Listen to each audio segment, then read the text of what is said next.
ಬಂಧುಗಳೇ ನಮಸ್ಕಾರ. ಒಂದು ಇಂಟರೆಸ್ಟಿಂಗ್ ಎಪಿಸೋಡ್ಗೆ ನಿಮ್ಮೆಲ್ಲರಿಗೂ ಸ್ವಾಗತ. ಎಚ್ ಎಚ್ ಚಂದ್ರಶೇಖರ್ ಯೂಟ್ಯೂಬ್ ಚಾನಲ್ನ ಸಬ್ಸ್ಕ್ರೈಬ್ ಮಾಡಿಸಿ ಬೆಲ್ ಬಟನನ್ನು ಪ್ರೆಸ್ ಮಾಡಿ. ಇತ್ತೀಚೆಗೆ ಇಡಿಯಟ್ ಅಂತಕ್ಕಂಥ ಪದ ಭಾಳ ಒಂಥರ ಪ್ರಖ್ಯಾತಿನೋ ಕುಖ್ಯಾತಿನೋ ಆಗ್ತಾಯಿದೆ. ಪಾರ್ಲಿಮೆಂಟಲ್ಲಿ ಯಾರ ಇಡಿಯಟ್ ಅಂತ ಪದ ಬಳಸಿದ್ದು ಘನವೆತ್ತ ರಾಹುಲ್ ಗಾಂಧಿಯವರು ಅವ್ರ ಬಾಯಲ್ಲಿ ಇಡಿಯಟ್ ಅಂತ ಬಂತು. ಅದಾದ ಮೇಲೆ ಕರ್ನಾಟಕದ BJP ರಾಜ್ಯಾಧ್ಯಕ್ಷರು ವಿಜಯೇಂದ್ರ ಅವರು ಒಂದು ಟ್ವೀಟ್ ಮಾಡಿದ್ದಾರೆ. ರಾಹುಲ್ ಗಾಂಧಿ ಮನೆ ಮುಂದೆ 3 ಇಡಿಯಟ್ಸ್ಗಳ ಪಾತ್ರಗಳಂತೆ DK ಶಿವಕುಮಾರ್, ಸಿದ್ದರಾಮಯ್ಯ ಮತ್ತೆ BK ಹರಿಪ್ರಸಾದ್ ಕಾಯ್ತಾ ನಿಂತಿದ್ದಾರೆ ಅಂತ ಹೇಳಿ. ಸ್ವಲ್ಪ ಚಿಂತನೆ ಮಾಡಿ ನೋಡಿ, ಯಾರ ಮನೆ ಮುಂದೆ ನಿಂತಿದ್ದಾರೆ, ಯಾರು 3 ಇಡಿಯಟ್ಸು, ಎಂಥವ್ರ ಮನೆ ನಿಂತಿದ್ದಾರೆ. ಆ ಇಡಿಯಟ್ಗಳ ಸಾಮ್ರಾಜ್ಯದಲ್ಲಿ ಅವರ ಏನು ಆಧಿಪತ್ಯ ಎಂಥದ್ದು. ಆದರೆ ತುಂಬ ನೋವಿಂದ ಒಂದು ಮಾತು ಹೇಳಬೇಕಾಗುತ್ತೆ ಬಂಧುಗಳೇ. ಒಬ್ಬ ಮನುಷ್ಯನ ತೆವಲಿಗೆ, ಒಬ್ಬ ಮನುಷ್ಯನ ದುರಾಂಕಾರಕ್ಕೆ, ಒಬ್ಬ ಮನುಷ್ಯನ ಅಸಮರ್ಥತೆಗೆ ಇಡೀ ಕರ್ನಾಟಕದ ಜನ ಕಣ್ಣಲ್ಲಿ ನೀರು ಹಾಕಬೇಕಾಗಿದೆ. ಇಡೀ ಕರ್ನಾಟಕ ನರಕ ಆಗೋಗಿದೆ. ನಾಚಿಕೆ ಆಗಬೇಕು. ಮಾನ ಮರ್ಯಾದೆ ಇದ್ದರೆ ಈ ಕಾಂಗ್ರೆಸ್ ಸರ್ಕಾರಕ್ಕೆ, ರಾಜ್ಯದ ಕಾಂಗ್ರೆಸ್ ಸರ್ಕಾರಕ್ಕೆ, DK ಶಿವಕುಮಾರ್ ಅವರಿಗೆ. ಆಗಸ್ಟ್ 3ನೇ ತಾರೀಕು ಬಂದು 2 ತಿಂಗಳಾಗತ್ತೆ DK ಶಿವಕುಮಾರ್ ಮುಖ್ಯಮಂತ್ರಿಯಾಗಿ. ಇಲ್ಲಿವರೆಗೂ ಸಂಪುಟ ಕಂಪ್ಲೀಟ್ ಆಗಿಲ್ಲ. ಹೊಸದಾಗಿ ಏನಾದರೂ ಸರ್ಕಾರ ಬಂದರೆ, ಚುನಾವಣೆ ಆದಮೇಲೆ ಹೊಸದಾಗಿ ಸರ್ಕಾರ ಬಂದರೆ ಯಾರನ್ನು ಸೇರಿಸ್ಕೋಬೇಕು, ಯಾರನ್ನು ಸೇರಿಸ್ಕೋಬಾರ್ದು ಒಂದಷ್ಟು ದಿನ ಚಿಂತನೆ ಮಂಥನ ನಡೆಯುತ್ತೆ. ಇದು ಹೊಸದಾಗಿ ಬಂದಿದ್ದ ಸರ್ಕಾರ ಅಲ್ಲ. 3 ವರ್ಷ ತಿಪ್ಪೆ ಸಾಧಿಸಿರೋ ಸರ್ಕಾರ. ಅದರ ಕಂಟಿನ್ಯೂಯೇಷನ್ ಇದು. ಯಾರ್ದೋ ಪೇಮೆಂಟ್ಗೋಸ್ಕರ ನೀವೇನೇನೋ ಬದಲಾವಣೆಗಳು ಮಾಡ್ಕೊಂಡ್ರೆ ಸಂಪುಟಕ್ಕೆ ಯಾಕೆ ರಾಜೀನಾಮೆ ಕೊಡಿಸಿದ್ರಿ? ರಾಜೀನಾಮೆ ಕೊಡಿಸಿದ್ಮೇಲೆ ಇಮ್ಮಿಡಿಯೇಟಾಗಿ ಸಂಪುಟ ಮಾಡಬೇಕಾಗಿತ್ತು ತಾನೇ. ಇದೇನೋ ಹೊಸದಾಗಿ ಚುನಾವಣೆ ಆಗಿದ್ದಂತಹ ಸರ್ಕಾರನ 2 ತಿಂಗಳಾಗ್ತಾ ಬಂತು, ಕಂಪ್ಲೀಟ್ ಆಗಿ ಸಂಪುಟ ಇಲ್ಲ ಅಂತ ಹೇಳಿದ್ರೆ ಕಾವೇರಿ ತೊಂದರೆ ಹೊತ್ತಿ ಉರಿತಾ ಇದ್ದೀರಿ. ಅನ್ನದಾತ ಬೀದಿಗೆ ಬಿದ್ದಿದ್ದಾನೆ. ಅರೆಬೆತ್ತಲಾಗಿ ನದಿಲಿ ನಿಂತ್ಕೊಂಡು ಪ್ರತಿಭಟನೆ ಮಾಡ್ತಾ ಇದ್ದಾನೆ ಮಂಡ್ಯದ ಅನ್ನದಾತ. ಇವ್ರು 4 ದಿವಸ ಆ ರಾಹುಲ್ ಗಾಂಧಿ ಮನೆ ಗೇಟ್ ಹತ್ರ ನಿಂತ್ಕೊಂಡಿದ್ದಾರ. ನಾಚಿಕೆ ಆಗಲ್ವಾ ಇವರಿಗೆ? 2 ತಿಂಗಳಿಂದ ಯಾವ ಕಾರಣಕ್ಕೋಸ್ಕರ ಸಂಪುಟ ಪುನರ್ರಚನೆ ಮುಂದಕ್ಕೆ ಹೋಗ್ತಾ ಇದೆ? DK ಶಿವಕುಮಾರ್ ಮುಖ್ಯಮಂತ್ರಿ ಆಗ್ಬೇಕಾದ್ರೆ ಅವ್ರ ಹತ್ರ ಪಟ್ಟಿ ಸಿದ್ಧ ಇತ್ತು. ಸಿದ್ದರಾಮಯ್ಯದೊಂದು ಪಟ್ಟಿ ಇತ್ತು, ಇವ್ರದೊಂದು ಪಟ್ಟಿ ಇತ್ತು. ಅರ್ಧ ಗಂಟೆ ಕೆಲಸ ಅದನ್ನೆಲ್ಲ ಸರಿ ಮಾಡ್ಕೊಳ್ಳೋದಕ್ಕೆ. ಯಾವುದೇ ಗೊಂದಲ ಇರಲಿಲ್ಲ, ಯಾವುದೇ ಬಂಡಾಯ ಇರಲಿಲ್ಲ. ಯಾರನ್ನು MLAಗಳು ಕರ್ಕೊಂಡು ರೆಸಾರ್ಟ್ಗೆ ಹೋಗಿ ಕೂತಿರ್ಲಿಲ್ಲ. ನಮಗೆ ಮಂತ್ರಿ ಪದವಿ ಕೊಡಲಿಲ್ಲ ಅಂದರೆ ನಾವು ಸರ್ಕಾರ ಬೆಳೆಸ್ತೀವಿ ಅಂತೇಳಿ, ಅಥವಾ ಯಾರು ಬಂಡಾಯದ ಮಾತಾಡ್ತಿರ್ಲಿಲ್ಲ. ಎಲ್ಲವೂ ಸುಸೂತ್ರವಾಗಿ ನಡೀತಾ ಇತ್ತು.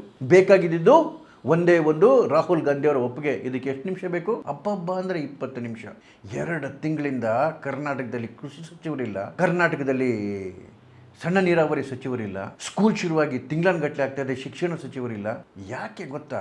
ಇದು ಯಾವತ್ತೂ ಆಗಬೇಕಾಗಿತ್ತು. ಕಡೆಗೆ ಜುಲೈ 5ನೇ ತಾರೀಕು ಅಂತ ಫೈನಲ್ ಮಾಡಿದ್ರು. 5ನೇ ತಾರೀಕು ರಾಹುಲ್ ಗಾಂಧಿ ಅವ್ರದ್ದು ಒಪ್ಪಿಗೆ ಸಿಕ್ಬಿಡುತ್ತೆ ಅಂತೇಳಿ 8ನೇ ತಾರೀಕಿಗೆ ಪೋಸ್ಟ್ಪೋನ್ ಆಯಿತು. 8ನೇ ತಾರೀಕು ಇದ್ದಿದ್ದು 12ನೇ ತಾರೀಕಿಗೆ ಪೋಸ್ಟ್ಪೋನ್ ಆಯಿತು.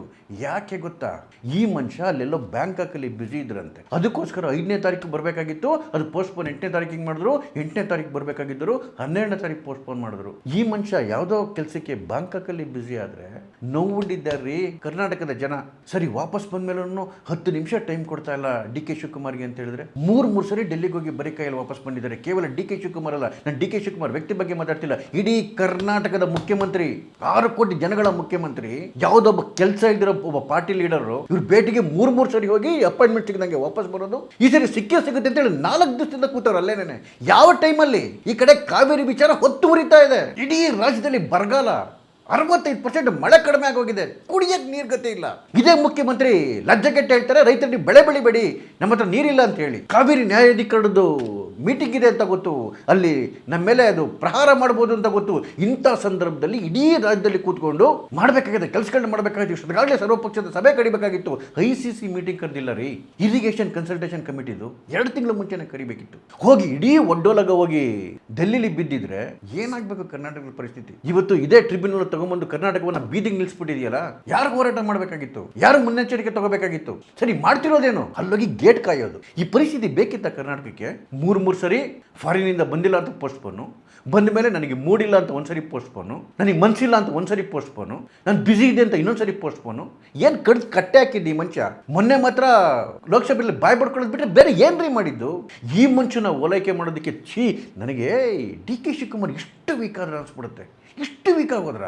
ಅಟ್ಲೀಸ್ಟ್ DCM ಆಗಿದ್ದಾಗ ಒಂದು ಗಮ್ಮತ್ತಿತ್ತು.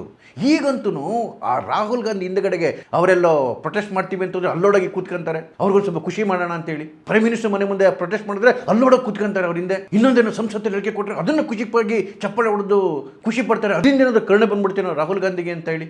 ಈ ದೈನ್ಯಸಿ ಪರಿಸ್ಥಿತಿ ಕರ್ನಾಟಕದ ಮುಖ್ಯಮಂತ್ರಿಗೆ ಬೇಕಿತ್ತೇನ್ರಿ? ಒಂದು ಕಡೆ ಅಯ್ಯೋ ಅನ್ಸುತ್ತೆ, ಇನ್ನೊಂದು ಕಡೆಗೆ ಅಸಹ್ಯ ಬರುತ್ತೆ, ಇನ್ನೊಂದು ಕಡೆಗೆ ಕರ್ನಾಟಕದ ಜನಗಳ ಪಾಡು ನೋಡಿದ್ರೆ ಹತ್ತಿ ಉರಿಯುತ್ತೆ ಮೈ. ಬೇಕಿತ್ತ DK ಶಿವಕುಮಾರ್ಗೆ ಈ ಪಾಡು? ಸಿದ್ದರಾಮಯ್ಯ ನಿಮಗೆ ಬೇಕಿತ್ತೇನ್ರಿ ಈ ಪಾಡು? ಹರಿಪ್ರಸಾದಿಗೆ ಬಿಡಿ, ಒಂದು ಗ್ರಾಮ ಪಂಚಾಯತಿ ಎಲೆಕ್ಷನ್ಗೆಲ್ಲ ಯೋಗ್ಯತೆ ಇಲ್ಲ, ಅವ್ರು ಅದೇ ಥರ ಇದು ಬಂದವರು ಇವತ್ತು ಕೂಡ ಹಂಗೆ ಇರ್ತಾರೆ, ಮುಂದೆ ಹಂಗೆ ಇರ್ತಾರೆ, ಅವ್ರ ವಿಷಯ ಬಿಟ್ಬಿಡಿ.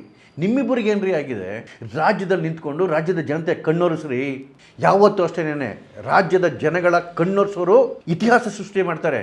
ಆ ಪಕ್ಷಕ್ಕೆ ರಾಷ್ಟ್ರೀಯ ಅಧ್ಯಕ್ಷರಿದ್ದಾರೆ ಮಲ್ಲಿಕಾರ್ಜುನ್ ಖರ್ಗೆ ಅವರು.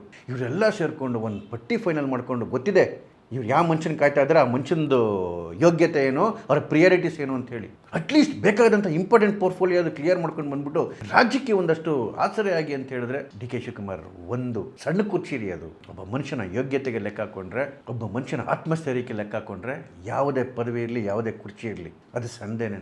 ಅದಕ್ಕೋಸ್ಕರ ತಮ್ಮನ್ನು ತಾವು ಮಾರ್ಕೋಬಾರ್ದು. ನೀವು ಮಾರ್ಕೊಳ್ಳೋದಷ್ಟೇ ಅಲ್ಲ, ಜನಗಳ ಜೀವನವನ್ನು ಬೀದಿಗೆ ತಂದು ನಿಲ್ಲಿಸ್ಬಿಟ್ಟಿದ್ದೀರ. ರೈತರ ಕಣ್ಣೀರು, ಬಡವರ ಕಣ್ಣೀರು ಸುಮ್ಮನೆ ಬಿಡಲ್ಲ. ನಮಸ್ಕಾರ.